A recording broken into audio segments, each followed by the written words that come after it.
এই তাড়াতাড়ি চলো, আমি রেডি। এই আপনি কেটায়? আরে আমি সালমান এফ রহমান। আরে স্যার আপনি আপনার তো চিনই যায় না, কি ব্যাসটা ধরছেন আপনি?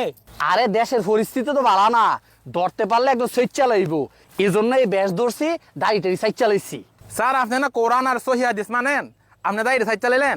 আরে বেড়া, আগে নিজে যান বাঁচানো ফরজ, এত কথা কইও না, তাড়াতাড়ি নৌকা দিয়ে চলো। ওই তুমি কি শিওর নৌকা দিয়ে আনিসুল হক বাগবো? স্যার আমি গোপন সূত্রে জানতে পারছি আনিসুল হক এই নদীপথে আসতেছে। স্যার শেষ পর্যন্ত আমরা নৌকা দিয়ে বাগদাছি। আরে সারা জীবন নৌকার রাজনীতি করছি, নৌকাই আমাদের ভরসা।